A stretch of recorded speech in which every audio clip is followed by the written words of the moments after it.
Un mec qui a mal au zizi, il a ce genre de déclaration-là, les gars. Mais c'est une dinguerie. C'est juste une dinguerie, en fait. Alors, ok, tu peux trash talk, tout ça et tout. Voilà, dire, ouais, de toute façon, nous, on est meilleurs qu'eux. On les avait battus l'autre jour 4-0. J'ai marqué, nana, il n'y a pas de problème. C'est comme ça, c'est de bonne guerre. Il n'y a pas de problème. Mais par contre, avoir des déclarations pareilles, dire que le Real Madrid, c'est une équipe de voleurs, or que c'est ton club qui est actuellement en enquête judiciaire parce que ils ont payé pendant 18 ans le vice-président des arbitres. Mais, mon gars, t'as du culot.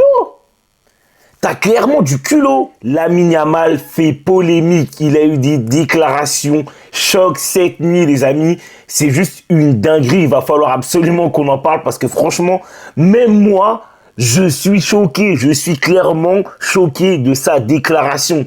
Bien sûr, comme d'habitude, avant d'en parler, il y aura la petite revue presse parce qu'il y a quelques infos qui sont intéressantes, justement, avant le Classico qui sont tombées.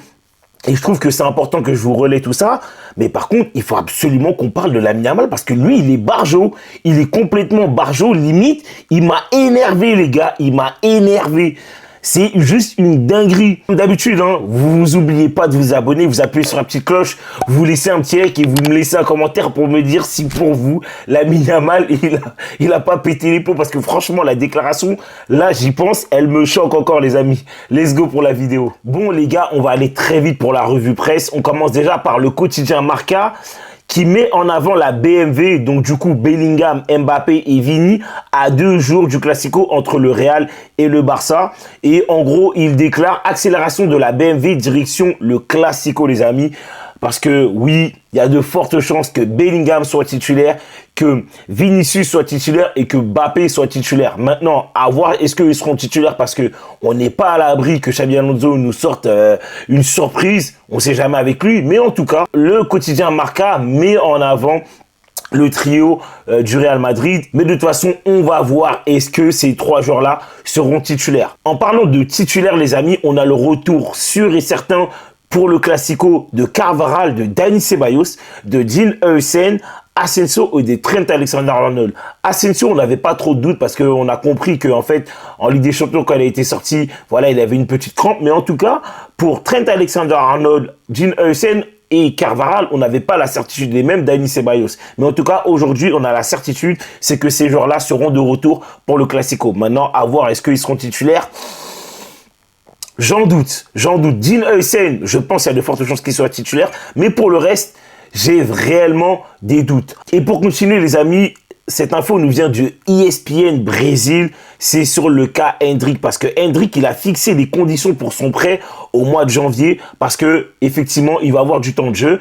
Oui, il veut jouer la Coupe du Monde 2026 et forcément, s'il n'a pas de temps de jeu, il y a de fortes chances que Carlo Ancelotti, le sélectionneur du Brésil, ne te prenne pas. Mais en tout cas, je vous donne en tout cas les conditions pour lui. Il veut rejoindre un grand club des 5 grands championnats européens ou du top 3 portugais. Il veut être engagé en Ligue des Champions ou en Ligue Europa et que l'équipe ait de l'ambition et un jeu très offensif. Bon, Endrick, doucement, calme, parce que je trouve que oui, effectivement, il faut avoir des ambitions, mais doucement, je trouve que tu mets beaucoup de conditions en place pour effectivement partir en prêt. Mon gars, arrête de faire le compliqué.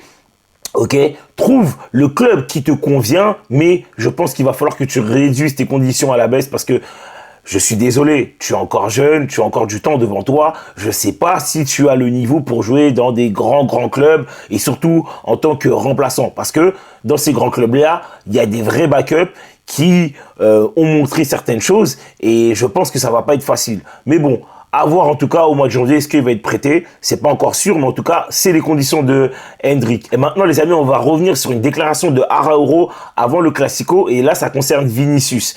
Or, du coup, la déclaration, je vous la lis. Vinicius est un joueur spectaculaire. Chaque fois que nous nous sommes affrontés, tout s'est toujours passé de manière très professionnelle. Très professionnel, ok, parce que on sait que c'est jamais sorti hors cadre du football. Mais bon, je trouve que tes interventions étaient assez... voilà quoi, litigieuse, et je continue. Il te pousse à donner le meilleur de toi-même et c'est ce que font les grands joueurs, excusez-moi. Vous vous poussez mutuellement vers le haut. J'adore jouer contre lui parce qu'il ose. Et oui, on va pas se mentir, On sait que Vinicius, il a peur de rien. C'est un gars qui va vraiment dans les duels en 1 contre 1. C'est un joueur qui, voilà, qui se pousse au max dans ces matchs-là. Il n'y a pas de problème. Mais Araujo, moi, je retiens quand même par moment des phases de jeu où, voilà, c'était borderline, hein, vraiment très borderline. Heureusement que Vinicius n'est jamais sorti voilà, en mode du contexte du football avec des insultes, voire de la violence. Mais je trouve qu'en tout cas, Araujo a été très très borderline. Ensuite, on va revenir sur le journal Marca qui dit Xabi Alonso doit trancher entre Franco Mastantuono et Brahim pour le poste d'ailier droit lors du Classico. L'Espagnol fait confiance au jeune Argentin, mais un Classico n'est pas un match pour les doutes. C'est pourquoi Brahim a de réelles chances de débuter. Et clairement, je peux le comprendre. Parce que là, ces derniers temps, je trouve que Mastantuono, c'est très mitigé ses prestations, c'est très mitigé. C'est pas catastrophique, mais c'est mitigé. Et un classico, tu sais, il faut bien plus que avoir du talent, bien plus que le côté en mode je sais défendre et autres. Et là, il faut que tout soit correct, tout soit bien exécuté, tout soit bien fait pour pouvoir gagner ce match-là. Et ça, à chaque poste, en fait. Parce qu'un classico, ça ne se joue pas, ça se gagne. Donc moi, je peux comprendre, en fait, tout simplement les doutes de Xabi Alonso. Maintenant, à voir ce qu'il va faire. Mais en tout cas, on verra bien. On verra bien. Et maintenant, les amis, on va revenir sur la fameuse polémique qui concerne Lamine Yamal. Déjà, je vais essayer de poser le contexte. Faut savoir que hier, Lamine Yamal, dans la nuit, vers 23h, je crois, ou 22h, il était sur Twitch en live, sur un plateau, avec un créateur de contenu qui s'appelle eBay ou eBay, je sais pas vraiment comment on le prononce. C'est un créateur espagnol qui est assez connu en Espagne et qui est d'ailleurs supporter du Real Madrid. Et vous savez qu'il va y avoir la Kings League et je crois, si je ne me trompe pas, Lamine Yamal fait partie des ambassadeurs de la Kings League.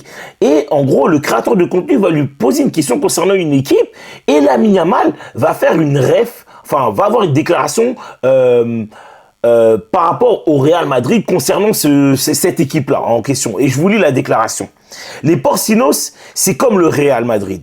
Ils volent et se plaignent beaucoup. Et moi, les amis, je vais pas vous mentir, quand j'ai vu cette déclaration-là, sur Internet, sur les réseaux, j'étais assez choqué.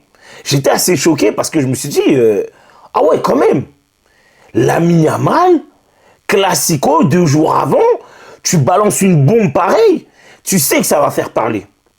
Tu sais que ça va faire parler. Et en plus, moi, quand j'ai vu la vidéo en question, tu sais, il y a un silence complet un peu, il y a un silence complet et tu sais, tu sens qu'il a envie de balancer encore une bombe derrière, tu sais et tout. Et je crois que le créateur de contenu, il dit calme, tu vois, en mode parce qu'il sent que Lamine Yamal là, il a envie d'envoyer, tu vois ou pas, il a envie d'envoyer.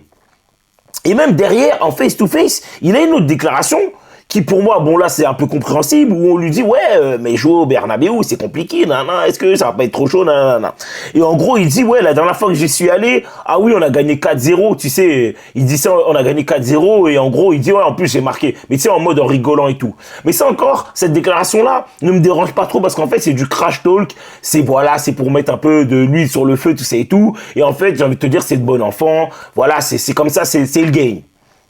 Mais moi, en fait, ce qui me choque, les amis, c'est la déclaration de Lamine Yamal en disant que le Real Madrid, c'est une équipe de tricheurs, en fait. C'est une équipe de tricheurs qui volent les matchs. Mais les gars, imaginez si Vinicius avait une déclaration pareille, en fait. La polémique que ça aurait fait.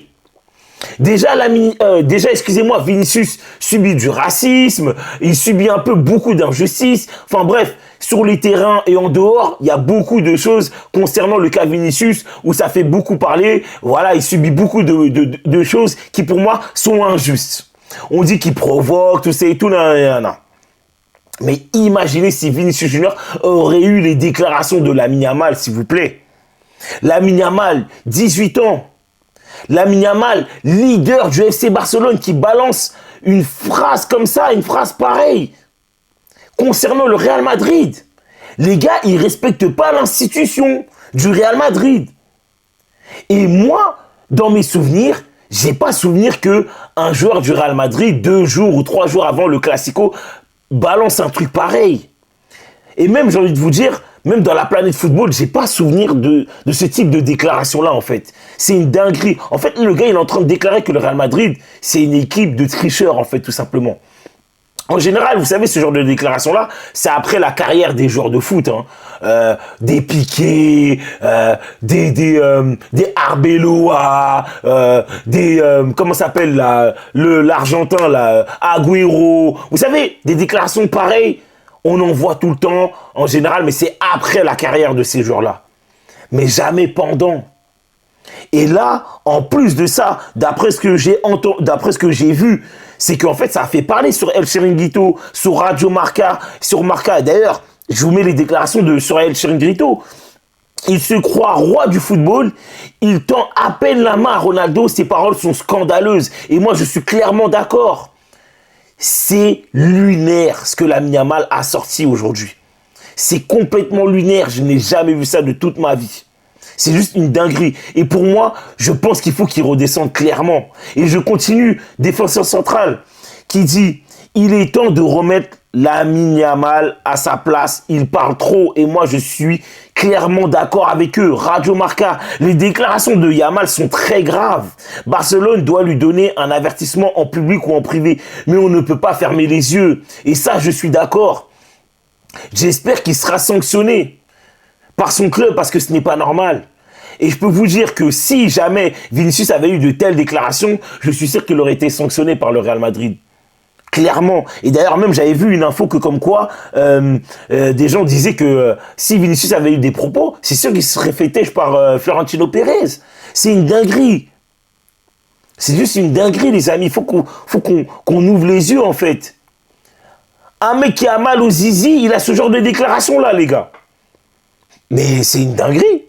C'est juste une dinguerie, en fait. Alors, ok, tu peux trash talk, tout ça et tout. Voilà, dire, ouais, de toute façon, nous, on est meilleurs qu'eux. On les avait battus l'autre jour 4-0. J'ai marqué, nana, il n'y a pas de problème. C'est comme ça, c'est de bonne guerre. Il n'y a pas de problème. Mais par contre, avoir des déclarations pareilles, dire que le Real Madrid, c'est une équipe de voleurs, or que c'est ton club qui est actuellement en enquête judiciaire parce que ils ont payé pendant 18 ans le vice-président des arbitres, mais mon gars, t'as du culot. T'as clairement du culot. Moi, je vais vous le dire clairement, pour moi, c'est un petit con. C'est un petit con. Il va falloir que le Barça, que son daron, que sa famille, en fait, le prenne en charge, le petit. Parce que le gars, là, c'est bon. Il peut être plus haut que son cul. Il faut qu'il redescende, en fait. Il faut qu'il redescende. L'affaire Negreira, c'est le Barça, c'est pas le Real Madrid. Croyez-moi que si le Real Madrid était dans une enquête pareille, mais imaginez les réseaux. Imaginez les réseaux. Qu'est-ce qu'on n'aurait pas entendu? Mais là, à l'heure actuelle, c'est le Barça qui est en enquête judiciaire. C'est pas le Real Madrid. Donc, petit redescend. Petit redescend. Et là, je passe un message au Real Madrid et à tous les joueurs. Les gars, vous avez intérêt à gagner, hein.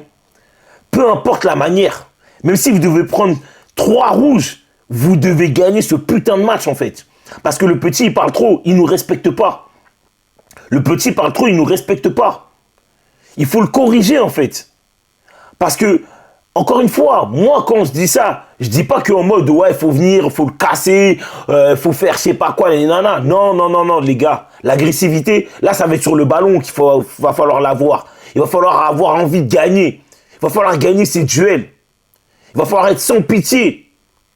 Il va falloir être sans pitié. Parce que moi, je vous le dis, je n'accepterai pas que le Real Madrid perde ce match-là. Même le match nul, je ne le validerai pas. Même le match nul, je ne le validerai pas. Parce que là, je suis désolé. C'est un scandale pour moi. C'est scandaleux et je trouve que c'est un manque de respect. Lamine Yamal envers le Real Madrid. Parce que croyez-moi, ça aurait été Mbappé, ça aurait été Vinicius, ça aurait été un Jude Bellingham, les gens auraient crié au scandale aussi. Ils auraient pété les plombs. Donc voilà. Moi, je ne sais pas ce que vous en pensez, mais pour moi, je trouve ça juste lunaire. C'est juste une dinguerie monumentale ce que Lamine Yamal, il a sorti en fait. C'est juste une dinguerie. Et je pense qu'il va falloir qu'il redescende parce que je trouve que, voilà, il va un peu trop loin sur ses déclarations. Encore une fois, quand tu crash talk, tout ça et tout, c'est de bonne guerre. Mais par contre, il y a des mots que tu ne peux pas employer.